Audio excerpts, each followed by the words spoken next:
Hello, everybody, and welcome back to another episode of the Headspace Podcast. My name is HSR. My name is Chris Chrome. And this is a show where we look at new albums and we go through them track by track and we discuss our feelings on them. And often we haven't heard of the artist or the album before. It's just fresh. We just listen.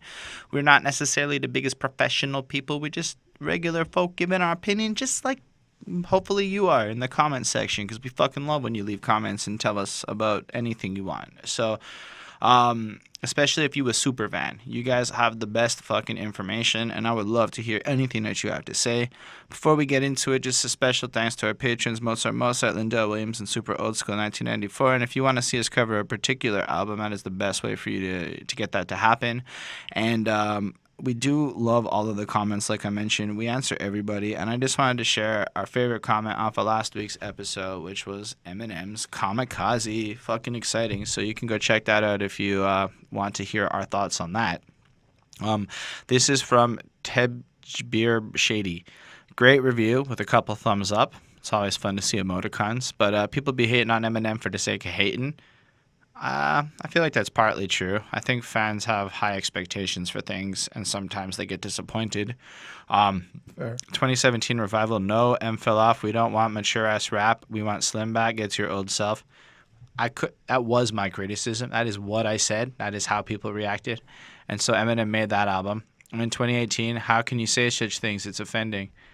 You know, it's like, or I guess people just kind of want Eminem to be whatever they want, and nobody's ever going to be happy. Like, He's just trying to please everybody. Like, seriously, people can't be satisfied, and it's hip-hop. It's always been like that. Moreover, it's Eminem. What do you expect? You know, nursery rhymes. Actually, I kind of do expect some nursery rhymes to be mixed into an Eminem song. That isn't so far-fetched, but I get your point. I'm not trying to counter that. I always say people want Slim back. But they are not ready for him, even the world. I love this album. It's just fire in regards to Kamikaze. I like Revival, to be honest. I think I gave Revival 7.5 on 10. I give it much higher. Nobody agrees with me. For me, Kamikaze is 9 on 10. That's fair. I basically gave it about that, a little bit higher. And I love Venom. I don't, but I understand that other people do. I saw a couple of people make great defenses for that song, and so I understand it better now. And also, don't realize, like, he made an album in, like, 8-9 months, like, out of production, mixing, writing verses, etc., etc. He shot 3 music videos, interviews, 2 remixes, the features with all the Nicki and Royce, live shows, full European tour. We back in M 2002, 2003 era, that's a really good point, because back then he was producing like a fucking machine. So the fact that we have a actively producing Eminem is super interesting, even if he's super late on this diss track, in my opinion, because I want to see that diss track come back in. But yeah, if you're still here, hopefully you haven't left us, why don't we jump into this week's artist who's not Eminem? And Chris, why don't you introduce the album? Well, for this week's Headspace review, we went with Russ Zoo. Have you heard of Russ before? I have heard of the name. I've probably heard his first single, like that one that made him big. I may have seen the music video. I remember it's the one where he's walking through like forest with pink leaves or whatever. But other than that, no, I don't listen to Russ. I don't have that. So I tried Russ's music once upon a time, and I wasn't sure that the sound I heard was particularly for me at that point. It was a while ago. But I love watching Russ in interviews. Like, if I see Russ is doing an interview, I'm really almost quick to click on that shit, because as much as I don't know much about his music, I really admire the dude. Like, from what I can tell, he's a guy who's just kind of a keep-it-real dude. He has pretty much built up his fan base by putting in the work, releasing a copious amount of music, generating that buzz, getting that fan base. You know, I remember listening to him talk about, like, selling tickets, right, and his ability to sell out places in a sense where a lot of other people can't do that, and they have to go on these tours with, like, multiple people and whatnot, but Rush just posts a link and his fans buy. And I'm just like, man, that's powerful. Like, Russ is at a point where he doesn't care what the industry thinks about him. Couldn't care less if he gets blackballed. He just does his thing, and the people support him for the purity of who he is. And he has this, like, fan base that's just so loyal and supports him. And that's why I preface these reviews with we might not be smart, because I don't know enough about Russ like you guys watching this video do. But I have to say, from what I've seen about him, he appears to be one of the realest motherfuckers I have ever seen talk, man. He's just his swagger and his attitude for a young dude like him. I felt myself like really admiring and looking up to the spirit of who Russ is. He is exactly the type of person I admire. This counterculture type who doesn't have time for the industry games and the bullshit, sticks and commits to the business, puts into the grind. It's like for a person like me trying to build something with my life, you look at a guy like Russ, and if you have integrity and you don't sell out, you know that path is ridiculous.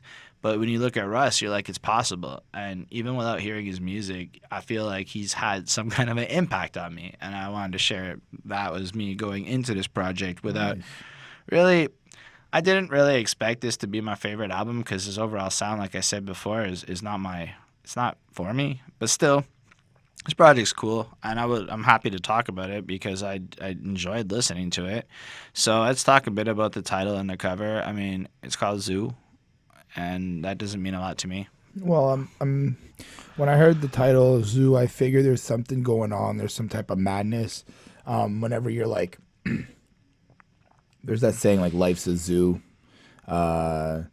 You picture a lot of animals, a lot of different types, a lot of different. You can think of it as like different personalities, different points of view, different types of people or whatnot. So it's just, I feel like there's going to be a lot of confusion, a lot that he's trying to touch upon. Like when you just think of the concept of a zoo, there's just different things there. It's a big thing. That's fair. And then, of course, with the album cover, I mean, you look at the cover, and it's like a painting of all these animals in a cage. So you get the sense that maybe he feels like people are just animals trapped in cages or something like that. So, I mean, it's kind of deep, I guess, now that you put it like that and I think about it. So that's cool. That's a way to look at it. Like maybe he feels like as an artist or something, he's just a spectacle in a zoo for everybody. That actually kind of makes sense having heard this project. Good title, actually. Now it's growing on me. Look at that, right in the middle of this podcast. My whole attitude flipped on that.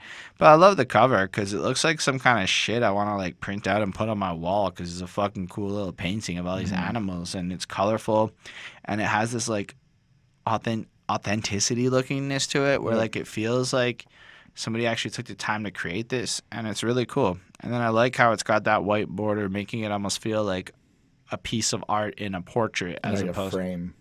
Yeah, so it's cool. I don't know. I don't have much more to say about that. What about you? No, not much else. So there was this music video where you see Russ standing in the middle and is surrounded by a hell of a lot of women holding flutes, and you know what? It's the Flute Song. Letting like anything go. People are shady as fuck. I keep to myself, but I feel the energy though. None of these. I bet like he heard the beat and like his notepad file is just like called the Flute Song. I might be wrong. There might be like a real reason for this, but I bet, and just in my imagination, he's like, yeah, this is the Flute Song. Like that's how they talked about it, like behind the scenes, right. And then it just became the name because like why would you change the name? Sometimes like it just solidifies, or just the name of the MP3 just turns into the name of the song because you just can't think of it with another name. Anyway, if you guys know of a better story, I'd love to hear it. Well, maybe he's trying to prove that he can rap on flutes. Okay. I mean, sure. So what did you think of this song? I liked it. I thought it was a really cool way to start the album. It had that, like, the instrumental was great. I like how the flutes kind of have like this auto-tune sound to it.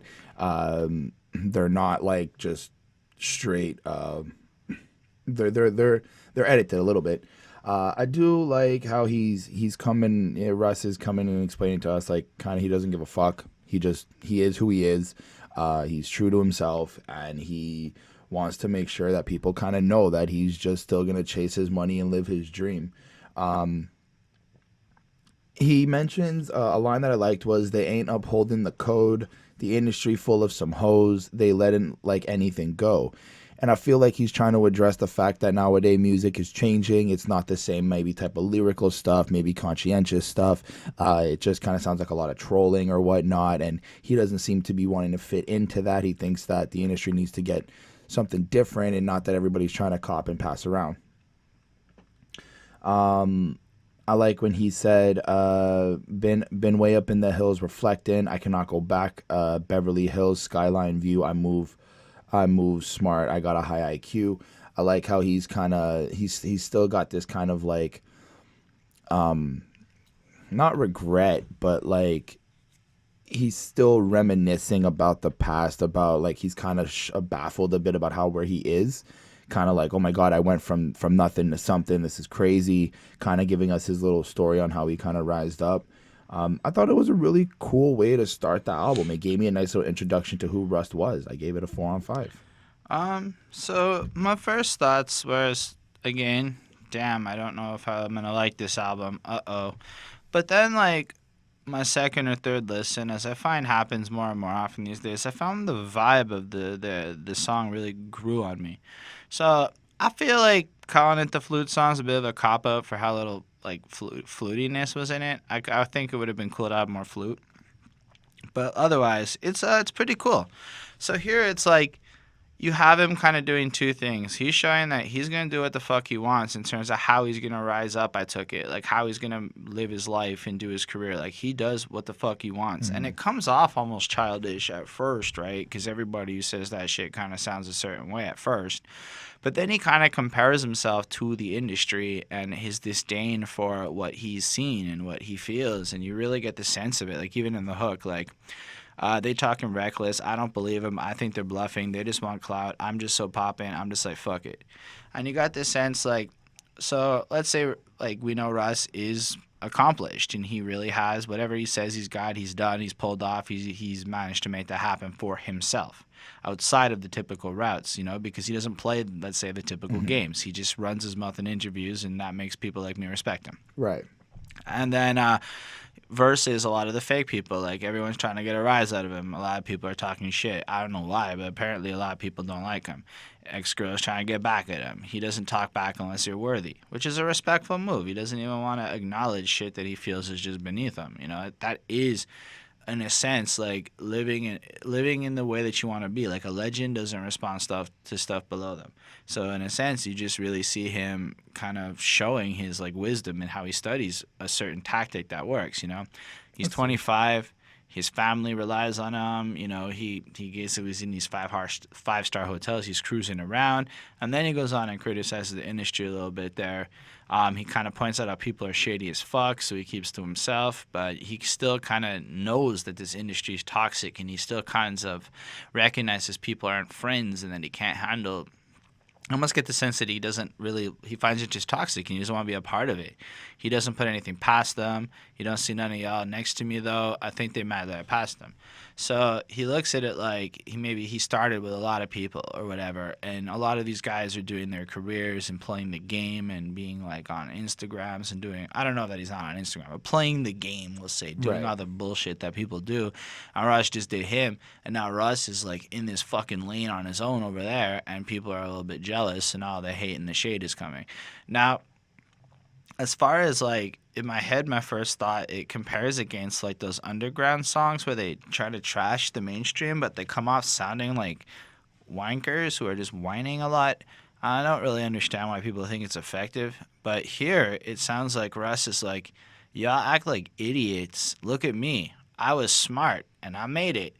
And I'm like, that's cool. That's a way to criticize people, to show off how your he's giving more of like a point of view than he is just like shitting on it. Yeah, he's saying like, your tactics are fucking gross to me. My tactics are based off of things like intelligence, and I'm making working too. Yeah, like, you know, he comes in and he just whatever. It's not like the second verse adds a whole lot in terms of dopeness to me, but he just kind of like points out that he's willing to do what he's got to do, and he accomplishes, and they're just kind of fake. He's actually putting in that work and shit, and I think it's really reflected. Like, the fact is, he's got a singiness to him. He has like this style where like the whole track kind of it almost feels like a Russ song. I've never heard a Russ song before, really, and it felt like a Russ song, and I'm like, you know what, I can't think it sounds like anybody else.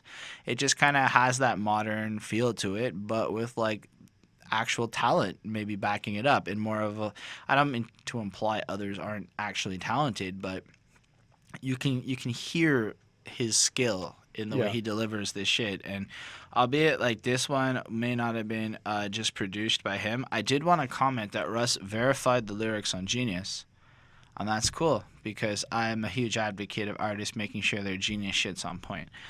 Still, I appreciate this song. I give it a 4.25. It's not necessarily a song I personally am going to go to every single time, but on the other hand, I found like this album as a whole has this like core sound to it, which just hits just perfectly. And that vibe is something I could see myself really wanting to go to in certain times because it has that kind of new waviness to it, but he's got shit to say that I care about. So I was really cool. I was really intrigued. Anyway, next up we can talk about how Russ is just an outlaw. I've been in the Dominican swimming in thick women with skin like sin. All right, Chris. How do you feel about this follow-up song? I like how Russ is right away touching upon how you shouldn't doubt yourself. He kind of comes in and he's like letting you know like he never doubted himself. He used his arrogance to get where he is. He's keeping up that same pace, kind of trying to maintain that same type of energy. He seems to have a problem with people trying to clout hop. Y'all clout hopping while I'm house shopping. You should make more moves and less announcements. Love it. Which is absolutely is very hard because it's like if you're gonna say you're gonna drop an album, don't push it back. If you're gonna make a concert, don't cancel it and stuff like that. Like live up to what you're trying. It's even more than that. It's like if you go buy a car, don't post it on Instagram. If you go do things, don't just make your whole life be this series of headlines. Go out there and actually accomplish some interesting shit so that there's something to talk about, Because I kind of just took it like if you look at what a lot of people do, they make it look like there's always announcements, these big things happening, blah, blah, blah, blah, blah. You look at Russ has numbers. And I'm like, yeah, I guess he's got a point there. Russ is, it's a very business-oriented way to look at it. Anyway, go on. Fair enough. But I like the energy he's bringing to the table in terms of being like an outlaw. How he doesn't see himself as being, again, like part of the industry, part of the mainstream, part of like the clout chasers, if they want to call him that, because he knows that he's just doing it for him. He's doing it for his gain, his goal, his final end mission, and he's got his fan base that'll support him. I like when he went, watch me invest and count this. I got the best accountants. I'm looking at the aftermath of all my hours. Unfortunately, I rarely take the time to smell my flowers. And it's like you get this sense where Russ acknowledges that he's getting nice things. He's moving up in life. Like things seem to be going better, but he's so focused on writing and making music and producing and like putting in the hours that it takes to continuously have these lavish things that he doesn't even have time to enjoy them. And it's like, I feel like there's some type of battle there where he's kind of like, I want to make the time to do and enjoy my free time, but at the same time, I want to have that free time to have, you know what I mean? Like you have to work to have your free time at one point. I like how I like when he said I went platinum out of suitcase. That was cool. He did kind of go off of SoundCloud and he got big from there. So that was a cool line to me.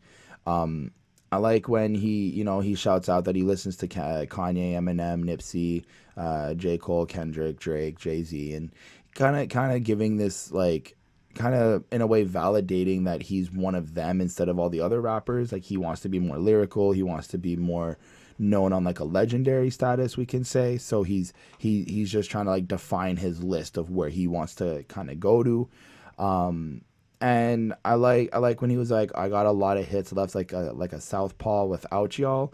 It's like not even the play on word on the southpaw boxing technique stance, but the fact that he's still kind of reiterating like, I did this all on my own. I did this by myself. I don't need y'all. I just gotta emphasize when he says on his own, and you go look at like the credits on the song. It's produced by Russ. It's written by Russ. It's mixed by Russ. It's engineered by Russ. Russ isn't one of those guys who really is like that self-made kind of machine where he doesn't actually need anyone else. I bet he can A to Z an entire project on his own without help. And I think that's part of what plays into it, and it really makes him an incredible artist, because when you consider that he did this entire thing on his own, to me that adds some merit to him as an artist, Right. Anyway, go on. Well, I was wrapping it up. I did enjoy the song. I gave it a 4 on 5. I feel like there's a lot of vibes in this album.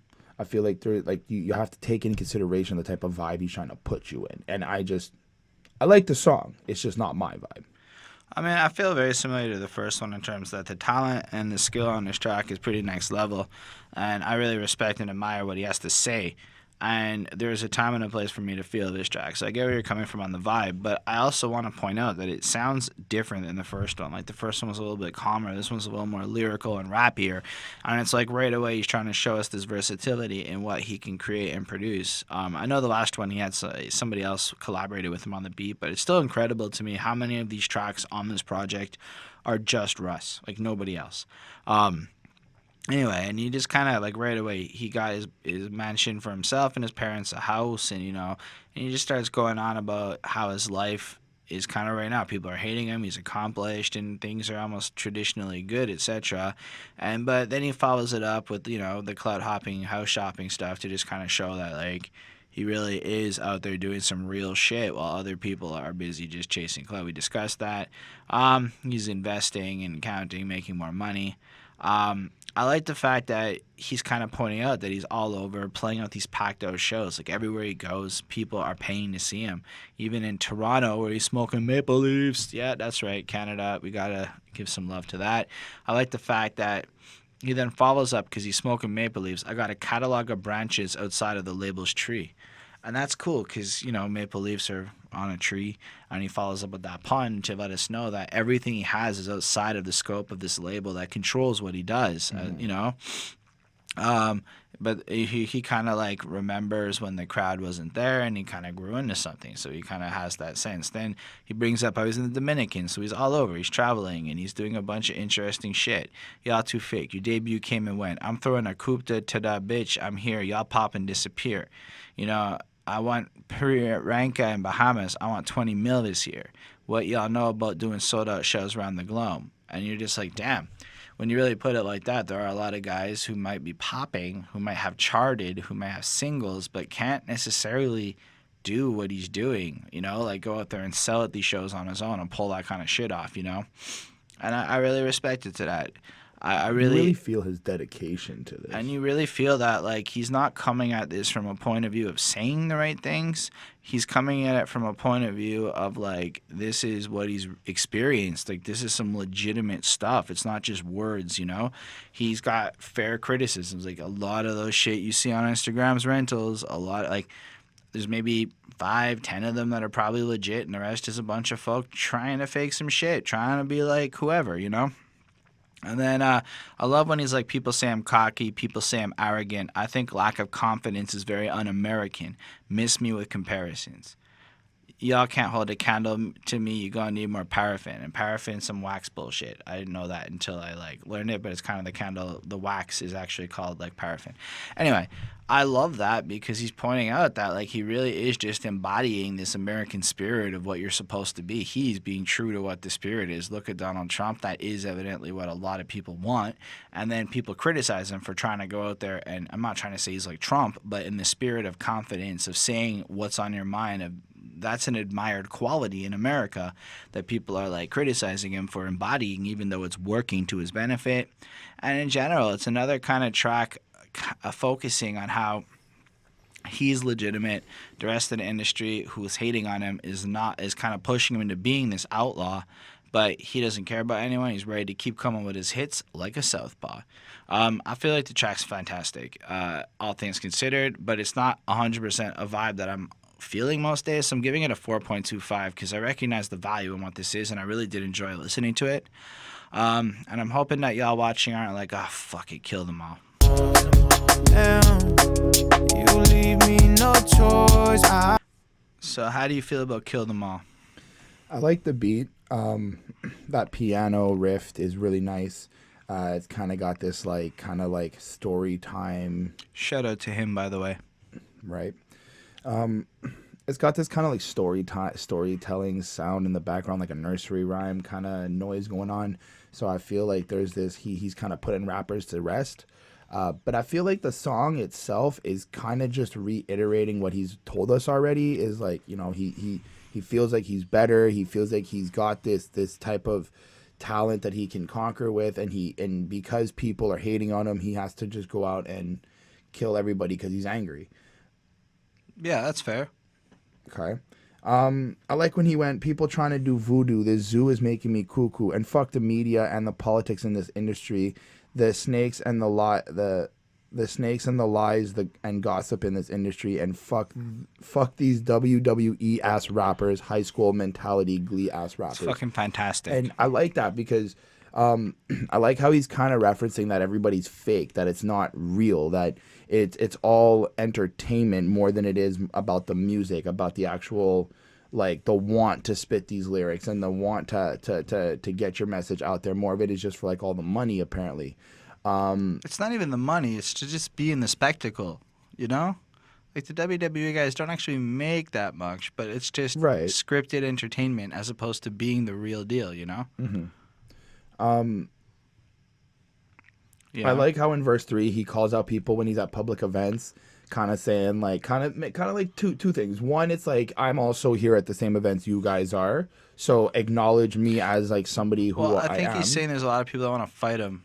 Well, there's also that. Like, that's my other side of it too, is that people are talking shit, people are insulting him, but he's at the same events and nobody's actually pulling up or doing anything to him. Right. And he's kind of calling people out, like, what the fuck is this? But I feel like he's also kind of saying that, like I said, like, I'm also here. Like, if I'm big enough to be on the same stage as you, you should, you know, treat me a certain way, like, accept me for who I am and accept me for what I'm doing.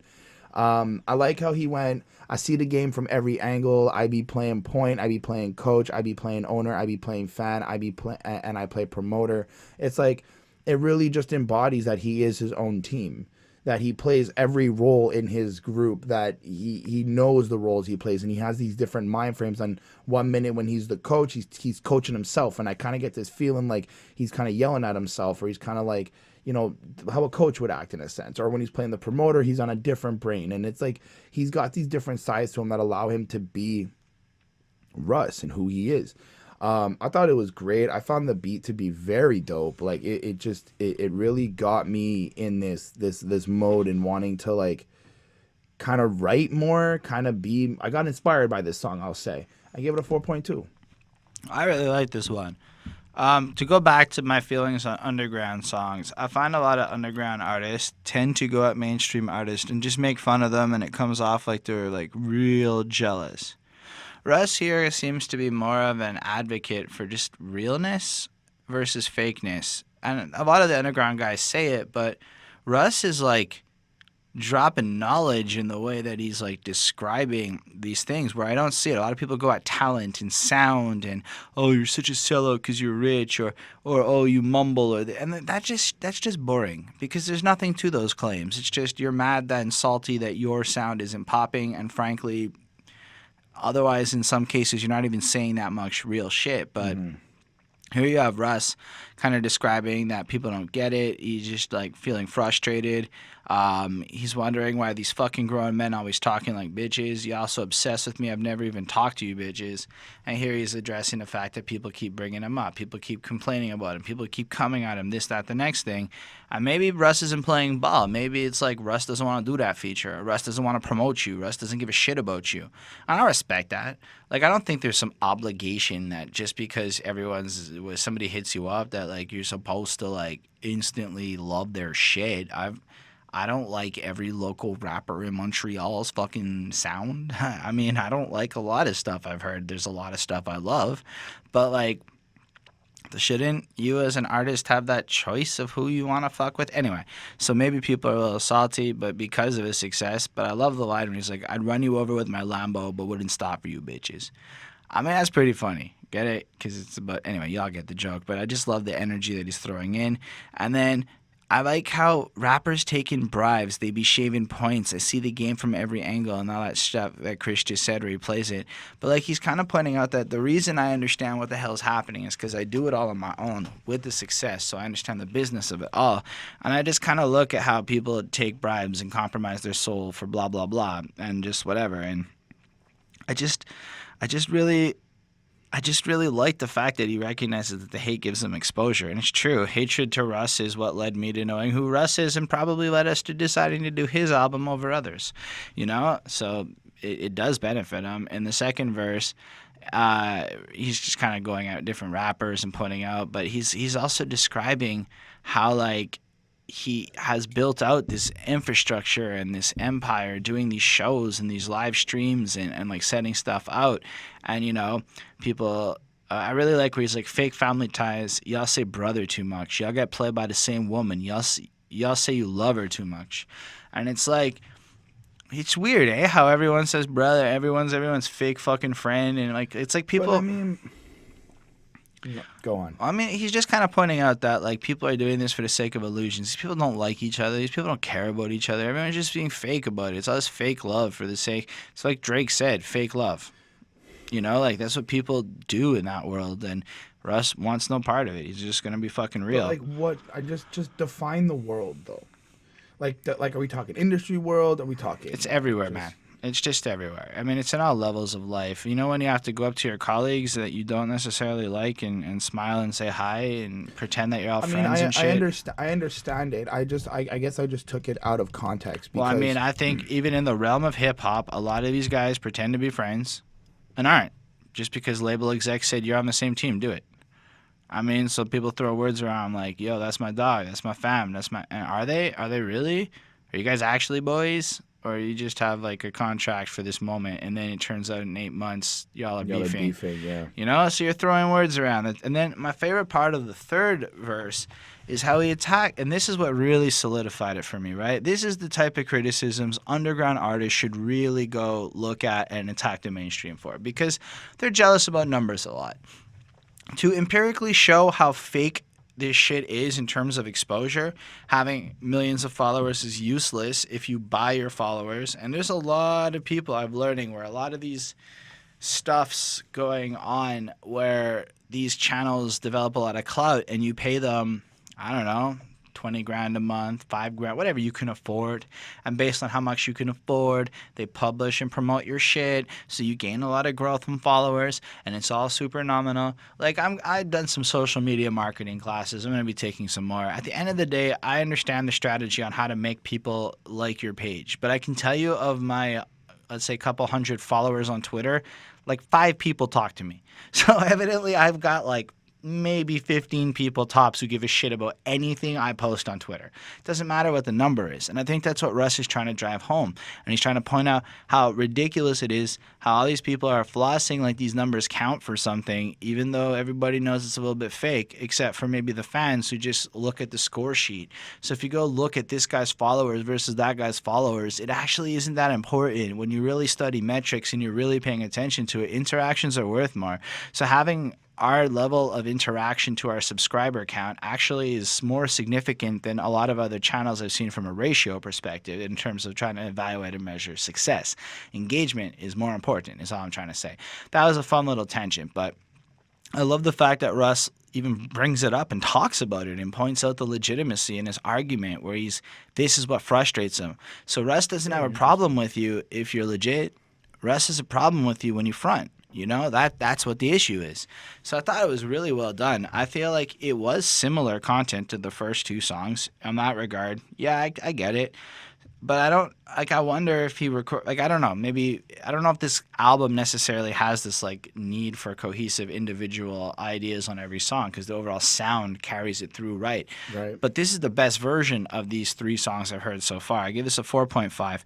I thought it was really enjoyable, really fun to listen to, and it almost made me feel like I had this new perspective of how to look at mainstream artists that maybe I wouldn't have gotten from just a petty whining song. Anyway, that's all I gotta say about that. Why don't we move on to some different subject matter with Missin You Crazy. Seen you look you in your eyes, ride around the town and staying out, don't wanna say goodbye. I feel like we pivoted so hard on this album that I almost fell off my chair for how sharp the direction and tone of everything just went. But it makes sense if you think of a zoo.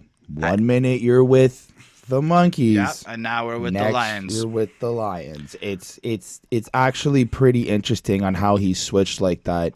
Given the last 3 tracks kind of seem like he's trying to define what his stance is in terms of like hip hop, kind of defining who he is, kind of just showing the, like kind of giving out this, like, you know, again, Well, like he clearly, I think he just like he establishes where he's at in his career and his life. He Right. tells us how he travels. He's kind of alluded to that, which brings us to this subject of right, exactly. love. And as we find out, it seems like Russ and this lovely lady are no longer together. Nope. And he is dealing with the struggles of going through the breakup. And it's very honest. It's very, very passionate. He's basically expressing how he misses her, and he's having his ups and downs. Somewhere near the end of the song, I like when he went, "This is a new life. I didn't do you right, but I got a second chance to prove my appreciation. I should take it. I'm sorry that I've ever got jaded." It's lovely. And it's like you can see that Russ knows he fucked up, and I feel like that's that's one of the main points on some of these songs that I'm gonna get to later on. But even on this one, he's not blaming her.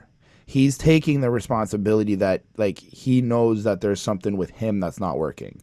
I feel like on this track, he's just coming to realization that it's over. I can't believe I fucked up. Like, this is how I feel. I feel like the song's very direct. There wasn't much for me to actually quote. He kind of just lays out the entire thing throughout the entire track.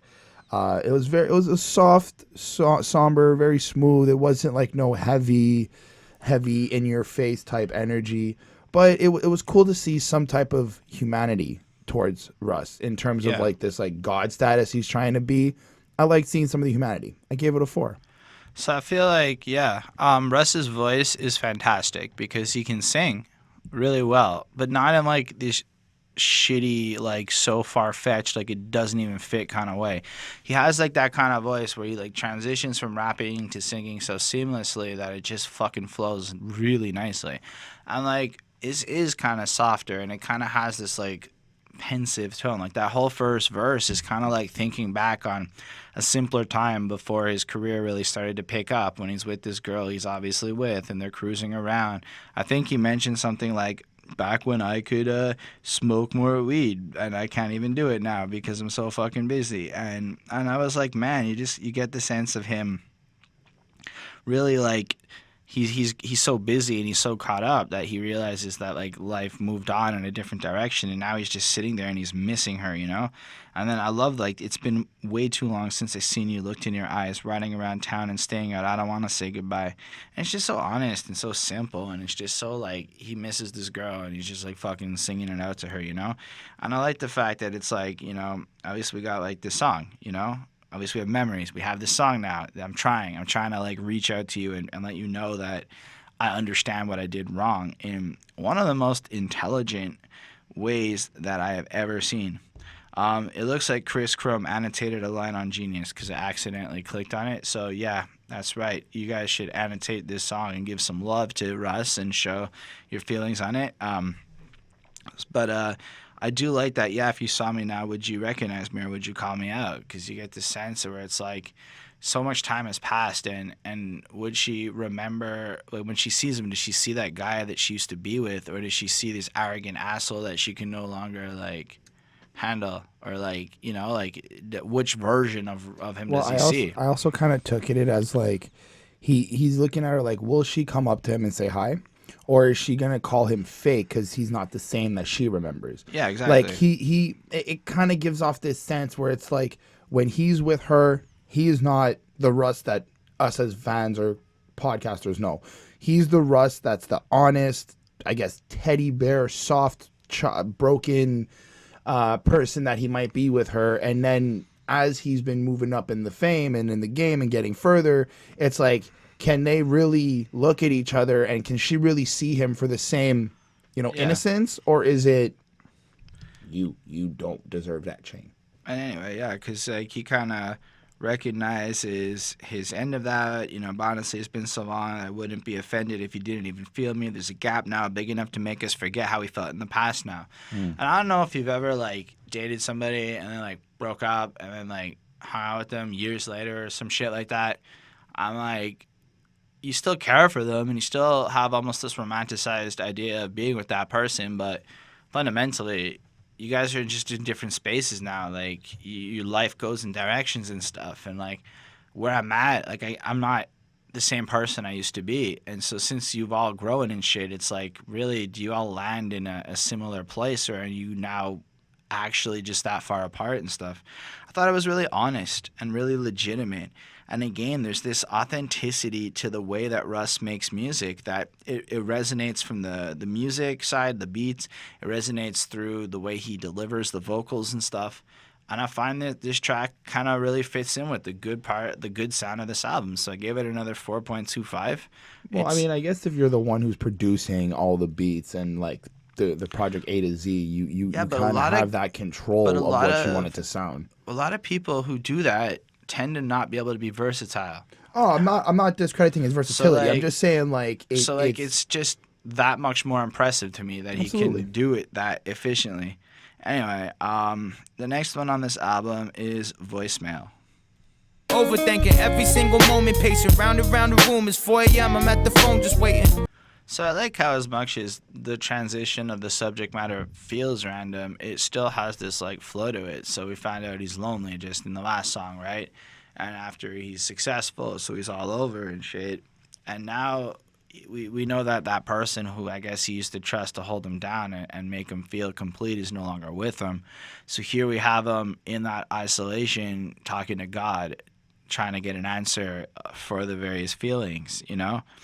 And I thought that was cool because it really flowed well, and it starts to like put this album into more of a flow of emotion of like Russ's coping with this situation that he's in and how he's dealing with like his success and stuff in a way where I guess it's really cool to see that kind of transition. To me, that's the art of the album, to create this kind of experience where you can have that flow that transcends across multiple songs, and while the subject matter changes, it's almost like you're going on this journey with it. So, But I mean, it feels very, again, humane.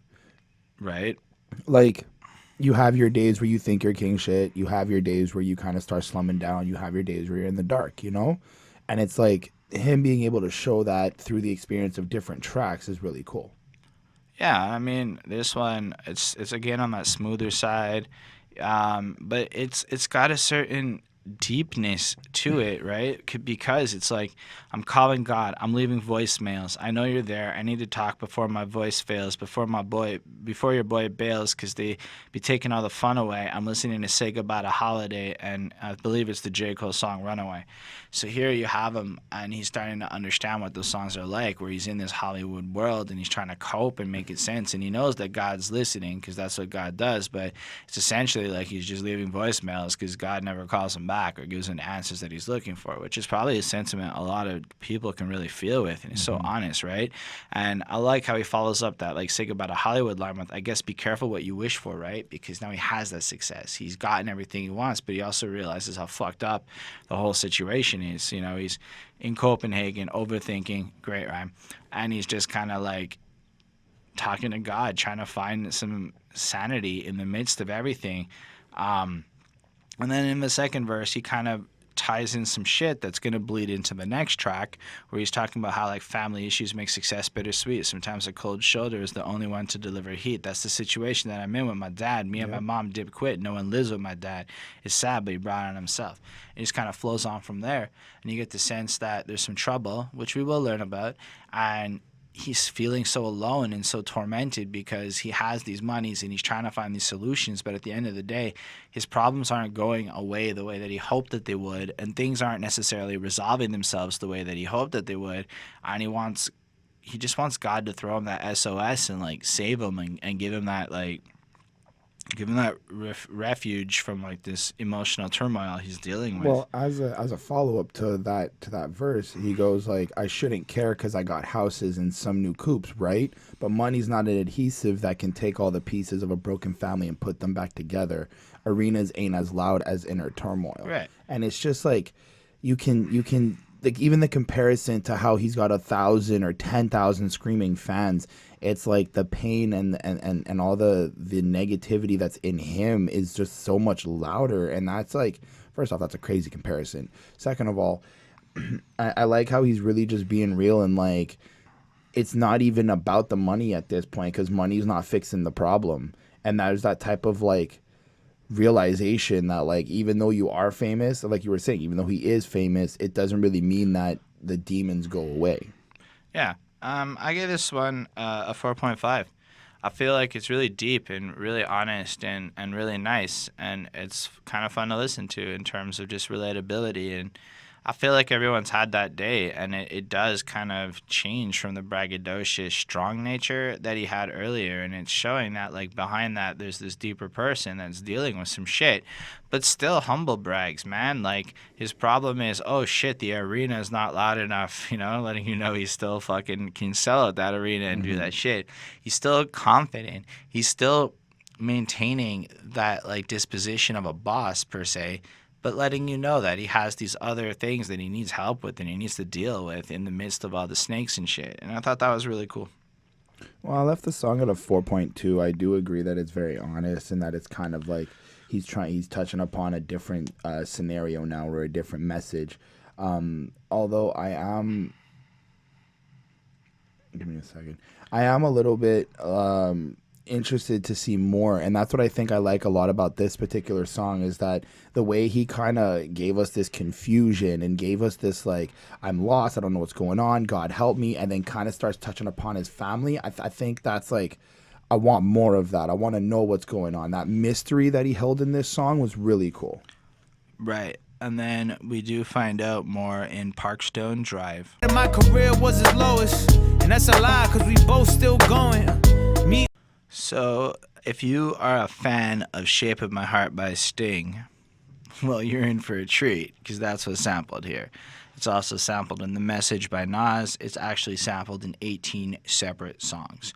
It is a very distinct sound, so you hear that little bit, and you know exactly what it is. Anyway, I dug this track, too, because it really is this interesting look into his relationship with his father, and kind of like how his parents' relationship was in shambles. His dad was a failed businessman trying to like copy his dad, who was a kind of successful one. He had no money and there was some pain. So as his dad's world is kind of falling apart and things are getting harder, Russ is starting to get more money, get more accomplishments, and he's starting to gain everything. So the man of the house role transitions from the dad to the son at this point. So his dad clearly can't handle that shit.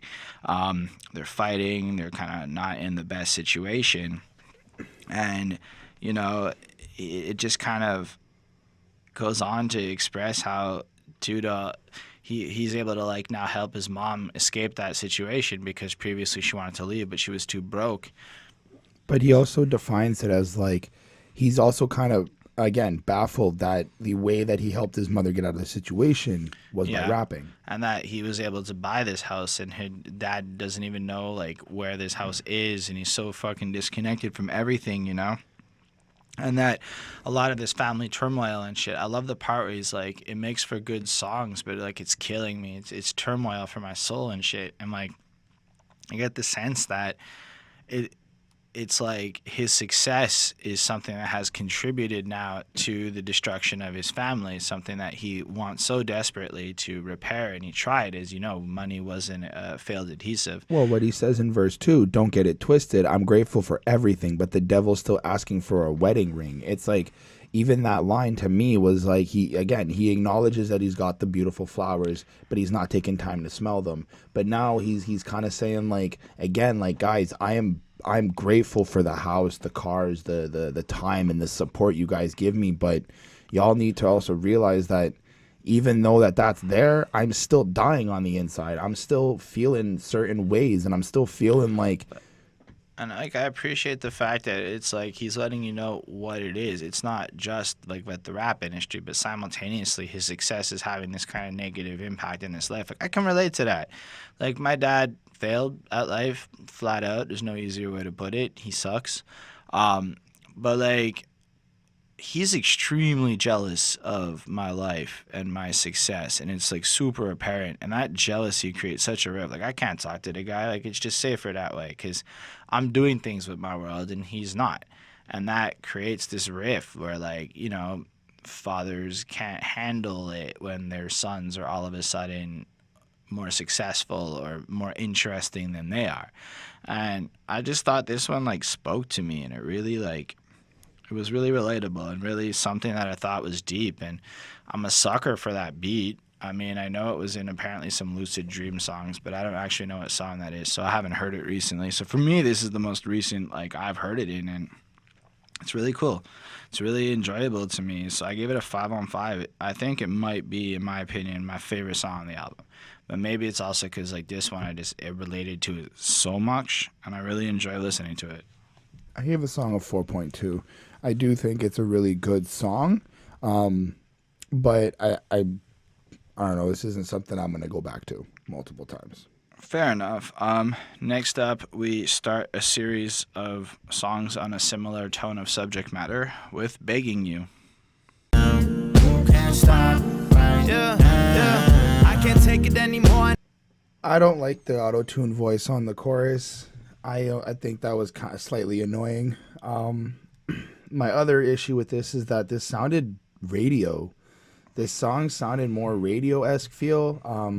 He's kind of like begging to take his pain away. He's expressing that he's going through some shit. And I mean, I guess I get it, but I didn't really like it. I didn't really like the feel to it. I didn't really like the vibe either. It just sounded like he was testing something different, trying to be creative, which I appreciate, but I personally just didn't really like it. I don't actually have much to say. I left it with a 3.7. I don't agree with Chris at all. Before I heard the song, Chris was telling me all about over Facebook how he did not like it. And then I heard it, and I'm like, that's an interesting sound, because he like pitch shifts his voice so it parallels, and it kind of sounds like a girl singing with him, or maybe it is a girl. I don't know, but I feel like he's pitch shifting. And it's just like this, it's almost like this kid inside of him that's singing along with him. So you have him, but then like this inner version of him on the chorus, and it's just so soft, and like you take it's got that flow to it, and it's different, and I like that. Actually, I thought it was like a great addition to this album. Like it definitely has that core sound, that vibe that you're going through. So when you listen to it in the album, it's got that flow. It kind of moves the story along. So like, we now understand that he's got pain, that he's got situations with his family. Everything's kind of fucked up, and it's more than just like the rap beef and stuff. And he's still just feeling this brokenness inside of him. God's not answering him, and I love the way I can't take it anymore. I need a break. Faith is looking slim and my doubt's gaining weight. My dad's on meds and the doctors say he's bipolar. And at that point, I can kind of also relate to his feelings there too. Like my dad's sick in a similar way, and like it kind of complicates your feelings in that situation. And having that absence of a figure in your life does make it a little bit challenging to navigate adulthood. But I also love the way he just kind of takes his idea of faith versus doubt and has the doubt's gaining weight. It's getting stronger, almost like he's depressed and he's eating a lot and feeding it. And I like how he built up the wall, and it's like tall, like 6'8", like it's just some arbitrary, but like a super tall person would be that height, but he's not, I guess. I love the idea that he doesn't want to spend his 20s on the road, to spend his 30s alone, and then his 40s wondering what the fuck happened, and he's like thinking about his future, and he's having these same kind of feelings I have, where like maybe we're not successful, but it's a lot of my life I'm giving up to pursue some of these dreams, and you gotta wonder, like, maybe I should just chill and go play video games and enjoy my life instead of worrying about this stuff. But I know I wouldn't enjoy that shit. And I like how he compares like the sleepless circles under his eyes to his face tats, because they're always there and they're permanent for how exhausted he is. I dig the whole feel of this thing. I dig the idea that he's trying to cope. You get another line about the zoo, how it's a nuisance, so you get the sense, a little bit of explanation of the title, like it's these feelings, these emotions, this lost in his headness that's going on, and I really like it. I give it another 4.25. I think that the selling and charm of this is that it manages to have that kind of slower feel to it, but it's almost like meditation music. You just get lost in this nice vibe, I think, and I really enjoyed that. Anyway, I don't have a lot more to say. I thought this wasn't the one where it starts the series of a similar topic. I believe that's in the next one. It starts off there, and we can talk about Sirius, and I might just be wrong, so let's talk about Sirius. Baby, take me serious.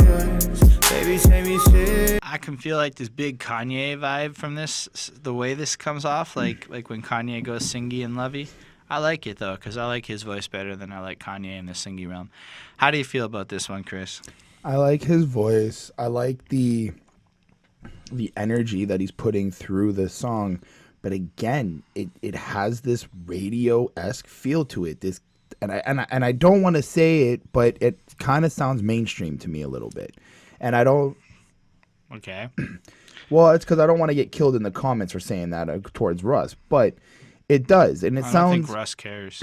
Fair enough. But it does sound a little mainstream, just the sonically, the sound of it, the way he has the piano going and the sparkles through the entire, like the little like twinkling through the song. It was just a little weird for me. I understand that Russ wants to be taken seriously, is what I'm getting from this song. He wants this girl to kind of appreciate what he's trying to do. No. I mean, sorry, allow me to just interject. Russ fucked around with this girl back in the day and wasn't serious, and now Russ has got his shit together and is reaching out to her saying, I know I fucked up in the past, just take me seriously now. It's not really about appreciating for who he is. It's like, in a sense, yes, but more give me a chance, recognizing like my past errors. Like, we've been knowing each other for a while. Ain't no past we could have taken for this lifestyle. I had a girl, you had a man, but that was long ago. Evolving daily. Please don't judge me off a song ago. So, you know, the context where they met wasn't so serious. You know, like they were infidelity, like, you know. And then if you bang some girl and you're all cheating and stuff, when the time comes where you could all be available, how is she ever supposed to trust you? Evidently, you don't take your relationships that serious and shit, you know. Right. But he's evolving daily. He's growing into something else. He's not. He knows this girl's not gonna wait. He knows he's got to try real hard to prove some shit, you know. And they apparently still fuck. They're apparently still involved with each other. But, like, I guess she feels played by him or whatever. And he's just trying to show that he's evolved into something new. And he admits he's still kind of thirsty and he still wants her and shit. I can appreciate the honesty. Like, I can appreciate the growth behind it and him being like, okay, if that's what it is and, like, hey, I fucked up, like, I can appreciate that. I guess I just didn't catch that the times that I was listening to it. I kind of got it more as just, like, he wants to be taken seriously, but I didn't feel like he was trying to do anything. Or like in verse 2, it kind of sounds like she's a booty call. Like, I'm in Atlanta, you're only a call, you're this, you're that. You're on call. Right? Yeah. And I just kind of feel, it kind of made me sound like the girl that he's trying to talk to is somebody that he looks at that is just. I feel like it's somebody who was that person, and Okay. now he wants to like transition it into something a little bit more, recognizing that he did all of these things. And I feel like in that second verse, he's contextualizing why this person doubts him, you know? Okay. And so, yeah, I don't know. Overall, I gave the song a 3.5. I didn't really.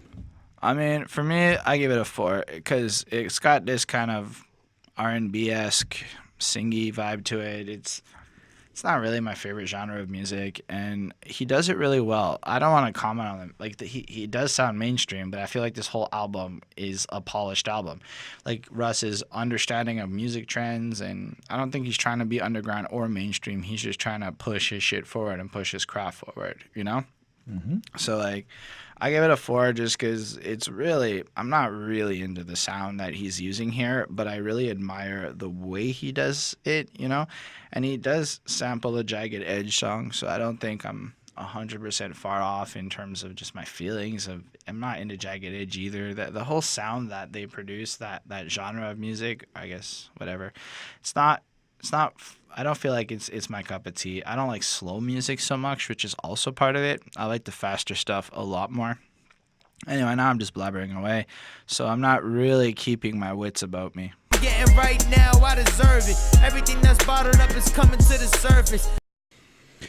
And again, this one is Russ kind of giving us the I'm loyal to my squad, my inner circle. I'm still gonna move forward. I'm still gonna push. I'm not gonna give up. But it still sounds mainstream, and it sounds like very like, what does poppy. that mean? Like, it sounds like radio music. And Like it does for me. I don't know. It doesn't have that edginess that we've gotten already. I don't feel like it has that like that flair that he's given me. But feel it's like, also like but if the album had been that, you'd be sitting here going, man, it's just the same song over and over again. yes, And that is not what's happening here. I'm not saying it's the same song. I know that the song made is like different. the last three they're just mainstream. Like, I mean, No, I don't like it because of the sound, the way that it sounds, the I just vibe I'm to just it. saying. I'm not I trying to feel say like that the song this itself one is. sounds really different than the last one. Like it's a completely different feel to it. Yeah, a lot to me. The whole album sounds like it could be on radio. Every single song, because like radio's pretty broad. But like I don't think any of this is underground music. To me, Russ makes what I would consider to be trendy, trying to be mainstream big music. And if you guys take offense to that, I don't think this sounds like what I've heard from the underground. I feel like Russ is more independent, in the sense that he doesn't care about what other people think. But like this is a polished sound. He comes in and thematically it talks about a lot. It's more about being smart about how he approaches shit and making the right kinds of decisions and, how other people aren't like that. And he's loyal to his squad out of a sense of keeping his wits about him, Like, I think that, I get you don't have to like the sound. I just don't want people to think that it all sound the same because that's just kind of diminishing what he's doing here. No, fair enough. As compared to most mainstream radio music, this is way better.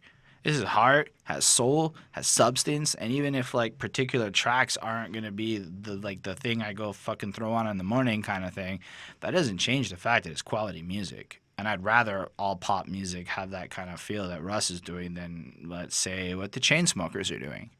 Okay. That's where I'm coming at it from. Like this is honest, authentic, awesome shit. Anyway, go on. Well, he does. I do enjoy how the synth sounds and the drums mesh together. The beat is good. I like how he kind of made the play like he's not gonna let pussy make him chase over cliffs. He's not gonna chase women. He's not gonna let he's gonna like lead the way in a sense. And I also liked when he said, "I'm going ape shit. I'm on my Jane Goodall wave," just because. Jane Goodall with the Gorillas. Right. But overall, to me, the song was a 3.5. I can't agree. For me, it's a 4.25. It's right back in that snug, comfortable feeling of that consistent sound of this album, right? Like, I can't see how this is that different than, like, the earlier songs. In fact, it's almost like he took a break from, like, the singy kind of thing and reminded us that rap is still a thing that he does. And he comes in with some really strong messaging and flows here, Yeah, a lot changed. I'm still the same old me. I'd still rather make a song than go to KOD. Which is cool, right? Because that's like the J. Cole album I took it like. So he doesn't want to go down that path of addiction and darkness and all those things. He's still a boss. He makes everybody wait on him. He's still telling mom and dad to put the weight on him. He's got it. He can handle the different situations and the different problems. He's like a grown-ass man handling some shit, But according to Hater, is there a cheat code? And if they were rich, why'd they get their cars repoed? And he's kind of, again, showing off that, like, the way he approaches stuff doesn't end up with those kinds of results in his life. And if these people were really being truthful with you, why do these things happen to them? And, rappers who pretend to be amigos but want to see me finito like Pacino and Carlito and whatever. And you just kind of, again, see all these people, fake friends in the industry. All these people are coming out to get him. So if you wanted to, like, comment, well, we've already heard about this type of stuff before, sure. But I don't think we've heard it quite like this, and I'm actually really into this because he's like, I studied for this shit. I did the research and learned it. Everything I'm getting right now, I deserve it. Everything that's bottled up is coming to the surface. I can look and see the world is malnourished. They're hungry for some real shit, and bitch, I'm about to serve it. You're right, good sir. We are hungry for some real shit. And real shit can come in all sounds. Real shit's about the artist, and if they're being fucking real, like MC Hammer was a thug, man. He'd knock you the fuck out and shit, even if you sound like a pop star. So you can be like, just to give an example, like all sorts of different sounds can exist in the world, and you can be a real motherfucker if you're writing dope ass messaging. And I think that he is delivering in that consistency, And he just kind of again goes on. He just flosses a bit about how he likes different things, like, wire transfers and Cheshire Dashers, getting on this hard, staying on his strenuous. So he's just, again, showing, like, he likes the results that he's put in, and he understands the effort of everything. And I just feel like this track really makes me respect him even more. Respects the fact that he understands how to get that wealth, how to get that money, and not just fronting and faking it. Anyway, I don't have a lot more to add to it. I do feel like we've talked a bit about Russ and this kind of subject matter a few times, but I do think it's a really great song to listen to. And when I'm in the mood for this album, there's absolutely no way I could do anything but let this play through. And it serves as a good break between some of the lovier stuff. And speaking of lovier stuff, we can go on and talk about Our Time. Sweetly, then on the flip side, barely sent We're back on that like lovey-dovey stuff. So before Chris shits on how mainstream it's all sounding, I actually like this one. This sounds just as mainstream and radio friendly as the last three. I'm just throwing it out there. I mean, yeah, I'm not. I just like I like the vibe to this one better. I like there's a certain feel that this song has that I'm like, I like this. I like what he's doing here. And part of that I didn't, and that whatever that is, I didn't get on the other three. But this song gave me that. I like how he's kind of questioning his relationship with this girl that he's having, and how he kind of seems paranoid because he feels like it's not their time to be together. It's not the proper time for them to be right because things seem to be confusing. But if they're going to be talking about realness, they seem to be having a great time.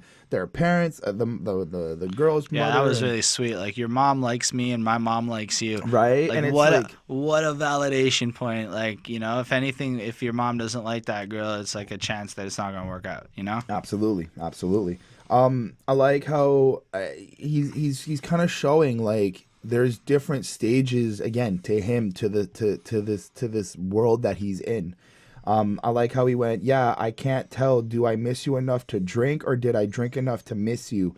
In love, I'm scared. So in love, I'm scared to blink. And it's like you get this sense that he doesn't really know what's going on anymore. Like he's so confused if he's in love or if he's out of love. Is it lust or whatnot? That he just wants to kind of stay in that moment. He just wants to.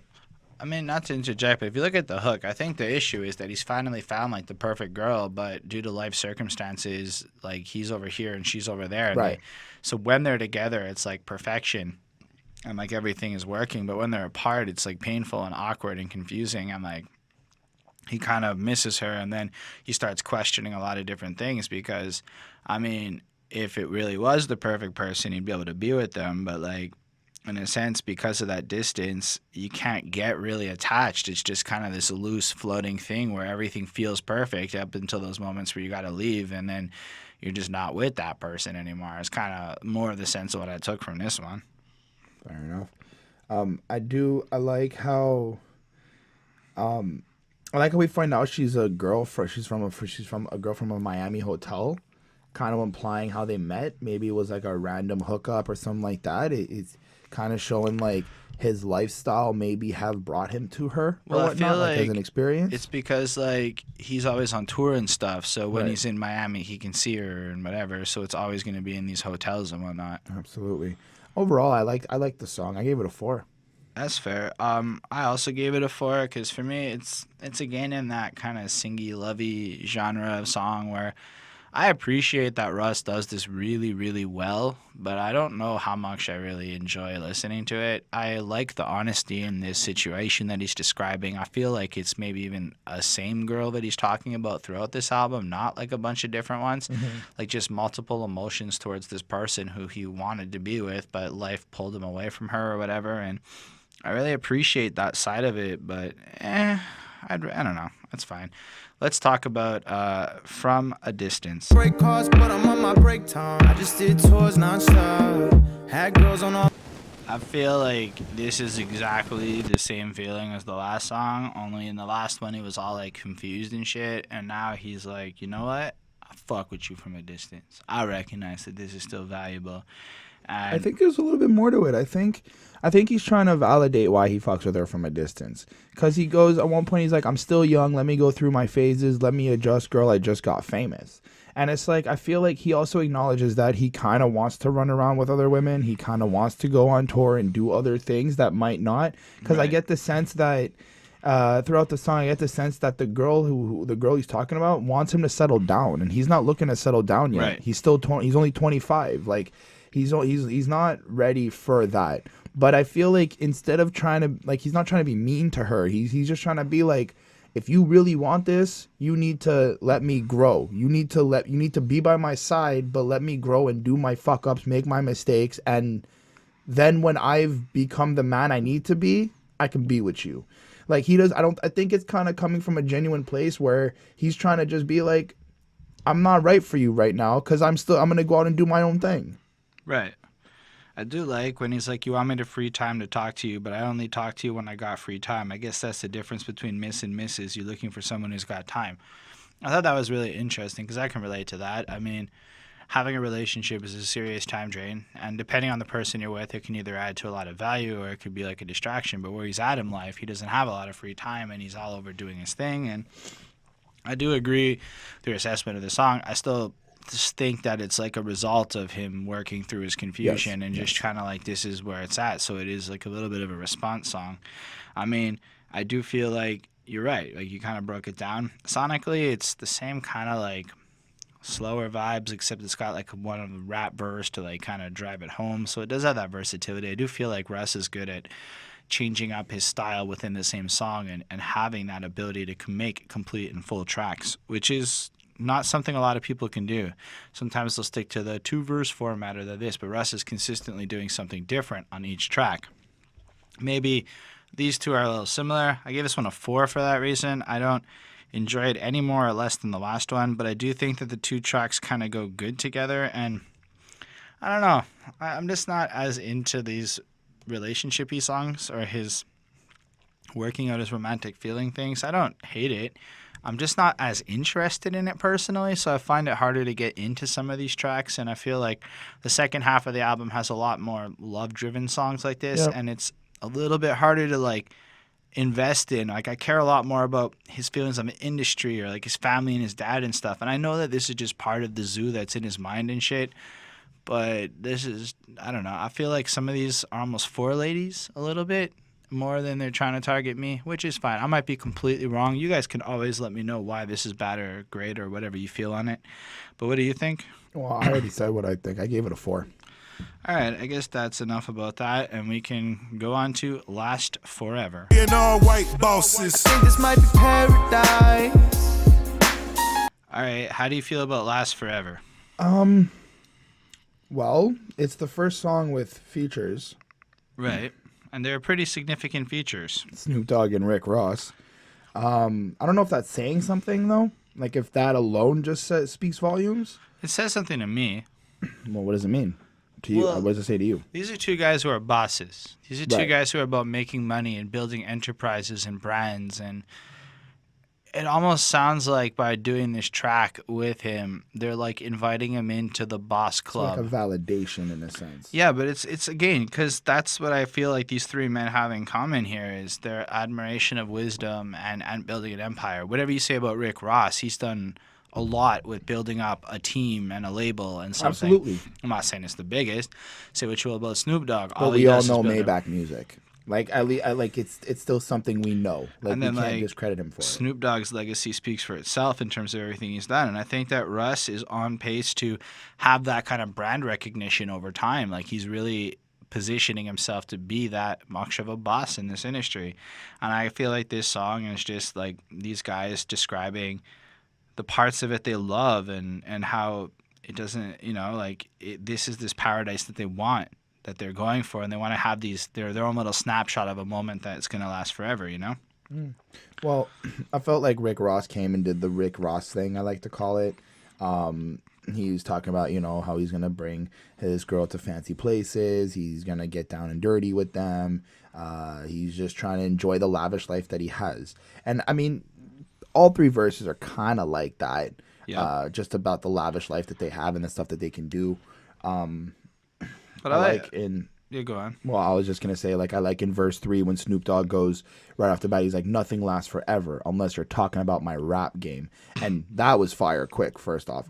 I can do it to you like this or like that, man. No pressure on me. I'm the freshest homie. And it's like, right off the bat, just the first line with the rap game, it's like, Snoop Dogg's legendary. His rap game will be forever going, even when he's gone. So that's like engraving his lyrical technique into the game, into stone. but I like how he's kind of still like that nonchalant, like there's no pressure. I'm super cool. Don't even worry about it. This is the life. I like how he talks about like coming out of the shower and he walking on mink floors. He's chilling in the hills. He's getting money. Like the same, like all this lavish stuff that just makes you kind of not want to give it up. Like you really get that sense of like wanting it not to end. You want to stay in this like happy vibe, this cool vibe that's going on. It was really cool. I think it's more the transition of going from a place of badness into something good as well. Like you have Snoop referencing selling drugs to growing into this situation, whereas Russ kind of talks about like he's got this ambition and vision, and it's growing into this thing where he has all this stuff where he had to take these risks, he had to go out there and play it, but now he's at like this part where God just keeps on blessing him in front of his enemies, where he's getting all of these wins, and in a sense his story really is looking a lot more like a Rick Ross or a fucking Snoop Dogg in the way that they're putting it. I mean, I thought this had a really good vibe to it. I thought he sounded really good next to those two, and I found myself giving this another 4.25. It's like we're in that sweet spot for this album. The beat's all right. And overall, it's nice to get a little bit of a break from the lovey-dovey stuff, but I think it's cool. It's almost like we've gone this far into the album, and instead of it being so problematic, we're starting to get some resolution. Like he worked really hard in the industry. He had to grind his way to get there. He feels a certain way. Well, Rick Ross and Snoop Dogg validate him.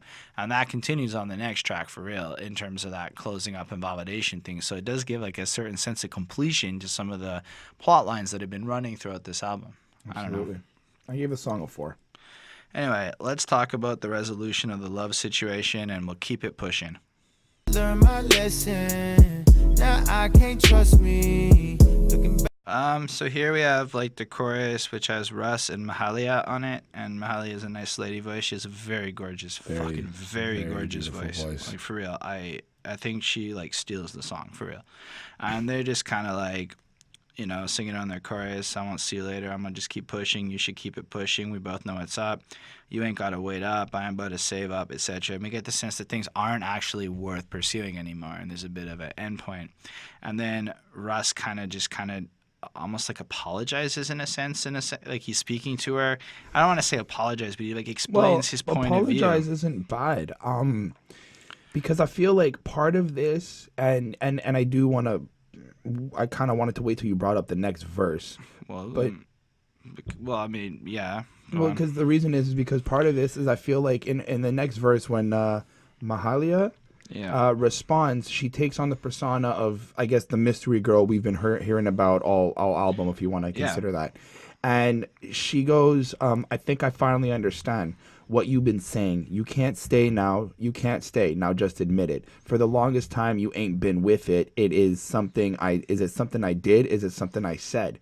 And kind of goes on to also still kind of validate like Russ kept her on cloud 9 while they were in low times and high times, and kind of felt like for her, she didn't want this relationship to end. So which is why I can understand that Russ is kind of apologizing, because I take it as like Russ is there like, this is what my life's doing. Again, to go back to the settling down thing, I feel like right now this girl is here like, I want you to be mine. I want you to be with me. I want you to settle down, start a family, and let's do this. But he's like, I'm 25. I want to go out, party, live my life, and then be that rapper I want to be. More than the partying and stuff. Well, it's a little bit more than that, of course. I think it's a lot more. I'm on my grind. I'm committed. I'm so fucking busy. I don't have time. The pace of my life is something that doesn't match yours. Absolutely. And in realizing that and acknowledging that, I think Russ is being apologetic to the girl and saying, like, we're just not meant to be because we completely want two different things. Right, but I also think there was a bit of a misunderstanding, because I'm certain that when Russ is with her, he makes her feel like the most incredible person Absolutely. ever. I mean, he does probably play the role. I feel like he does play the role of it. Well, I just... Sure. And then, like, so, like, he's kind of laying it out, like, even though we went through all these things and I love being with you and all this confusion and stuff, you know, and it is great when I'm with you. It's just we're going in different directions is, I think, a little bit, like, a lot of what he's saying. I'm not saying you're wrong about anything. I just feel yeah, he's just trying to let her know that you are that incredible, but my life is like this, and I ain't lying when I say my life is like this. And then finally, she's like, okay, I hear what you're saying. It's not really me, it's you and being busy, and I'm pretty great, but unfortunately, life has kind of worked out like this. But like, it kind of shows his accountability, right? Like, he understands that he does have that impact on people, and even if you're straight up with him, even if you are honest, let's say, you can put yourself in this position where you hurt people because they still love what you offer them, even if it's almost masochistic in a sense. And I thought it was just like sweet, where like you get this resolution almost where they've had that conversation and everybody seems to be cool with the situation and they're not moving on, which I thought was really nice, And then I give it a 4.5 on 5. As far as all the lovey-dovey songs go, I think this one was really cool, and I love the contrast it shows. And it's not so negative and jaded like most people would do. It's like this mature conversation that I feel like more people probably need to have in their lives, And I thought that was nice. I gave the song a 4.5 on 5 as well. That's fair. There's one more on this project that we can... Fuck that. Stop playing when you playing with me. Somebody gonna end up hurt. All right, Chris, how do you... Russ comes back and slaps us with this final ending track and letting us know that he's still got that spark, that fire, that flare. I like how he's not backing down. I like how he's basically saying fuck that to telling me to stop rapping. Fuck that to telling me to be quiet. Fuck that to your opinion and what you have to say. I'm going to keep doing what I got to do. But I do want to bring light to the fact that he was very personal on this album. He did open up with certain topics. He did touch upon different things he wanted to let us know. But I like how he gets into it. He goes on verse 3 of the song. He goes, "This whole nation is so shaken by the approach taken. My soul is exposed naked. I'm blatant. I'm so brazen the way that I'm most hated, running on low patience." And I like that line because it's like his soul is exposed. He did kind of get personal with us. Maybe not like to a extreme extent, but he did get personal with us. He did let us know on this album that there was certain shit bothering him, and he still comes back with that same type of energy that he started with to kind of captivate the whole album together and be like, this is who Russ is. And at the end of the day, I still have that fire to come back and make sure that you know that I'm one of the better rappers. I'm here to take the cake. Okay. That's how I felt about this song. That's fine. I mean, I think this is the most aggressive track on the album. Like, he took the energy of the first couple and like spiked it up a notch. Like, after his like bout of confusion and frustration with everything, here he's responding to other people. Whereas other times he may have been commentating or talking or expressing himself. Now he's ready to fucking go in, And like, you just like, I don't find that there's a shit ton of excellent like super quotable. Like, you were a high school loser, now a bitter adult. I handle your karma myself. That's a quicker result. Raising money to kill me because y'all be popping the pills. Take the money, save the money for your hospital bills, bitch. I like that because it's showing how these people are like trying to put hits on him maybe, or spending all this money getting cranked out. But like, at the end of the day, if they come for him, they're gonna have to deal with hospital bills because he's gonna fuck them up. It has that kind of nonchalant attitude where he's like he's just going in. He's going in hard for whatever. And you feel that in the flow and the energy and all of it. I like when he's like, y'all stalkers studied up on me. Can't wait for them to test you, old Nat. I'm unassuming, so you're unprepared. I might make them film it, show the world you're fucking scared. Like, just kind of, I guess he's pointing out he's willing to test your gangster and show you what the fuck is up, and then if he has to, put that shit on World Star and prove the points that he's got to prove to everyone that he really is this legitimate shit. And he goes on and just kind of, again, takes shot like at how other people are insecure and how other people are fake, and most people are just like, fuck the clickbait political bitch-made journalists. So he's also going after the bloggers and the fucking people like us who go on YouTube and talk about shit. So I'm certain we're in his scope as well for that kind of stuff, although I feel like we weren't that bad. And I feel I feel like this has such an energy, like a certain good thing. Like it really is like a battle cry to end this album to let you know that he's not fucking around. And at the end of the day, he ain't taking no shit. And considering all the emotional, softer stuff that maybe we'd gone to on this place, I think this is like the kind of banger album closer, strong kind of track that this project definitely needed to end it. I think if you're into like the more aggressive side, this is the best one of all of the ones that were kind of in the vein of this, and I give it a 4.5. It's really great, a great way to end the album. I give the track a 4. Fair enough. I as a project, I gave this a 4.29. I think that, and I was kind of expecting that from like the beginning. I'm like, yeah, this is definitely in that like 4.2, 4.3 range. It's to me a great and honest album with a very well crafted sound that if it's like your favorite sound, he is like the best I've heard doing this particular style, and the way he blends these styles together really makes him stand out. And I feel like he's a very smart guy, and over the next 10 years there's going to be a lot of great music that comes out of him. And I feel like as my tastes evolve, I'm going to find myself really growing into liking him more. And as I listen to more of his stuff, because I will be going back to checking out more of his stuff, I can see myself finding a bunch of shit that I like. I like to see what his older music sounds like compared to this. I love to see what his evolution's like, because this is like really well made, polished, as good as literally any other mainstream artist could produce. It's better than Migos. It's better than a lot of people like that. And it's not even the real or fakeness. It's just that Russ evidently has that ear and that work ethic to perfect his sound and like create a quality project, and I just really admire that, and it really makes me care more about him, and makes me like, when I hear him in the interviews now, it's like, yeah, Russ is kind of as good as he says he is. I can see why Russ sells out arenas. He's got a fucking thing to him that a lot of people wish they had. And that's all I got to say about that. I gave the album a 3.98. I think it's a good project. I think that Russ really does show his diversity and what he's capable of doing with his talent. I just don't think that it's my particular sound or vibe or type of album that I like to enjoy personally yet. But I'm not going to discredit anything here. It is really, as a first Russ album, it was really cool to see his humanity, his honesty, his rawness, all in a nice package bundle that makes sense. And yeah, I kind of felt like it was a little bit of a zoo going around through the album, but it was good. Fair enough. Well, thank y'all for watching. We totally appreciate you being here with us. It's always fun to see y'all stick around to the end. For those of you who did, you're the fucking best, like Drake says. Let us know what you thought in the comments. I answer everybody. I would love to hear what you have to say. It would be really cool to learn more about Russ personally. So share any of your fun facts and anecdotes. Feel free to tell us when you first encountered him. Do you think the industry has a vendetta against him? Are people fucked up?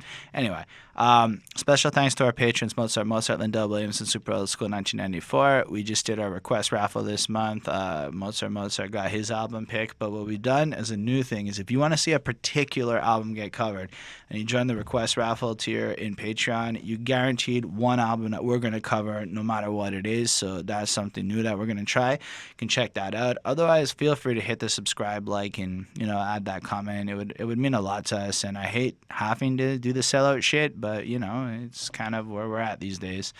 So thanks y'all for being here. It means the world again, and I look forward to sharing another album experience with you next time. Bye bye.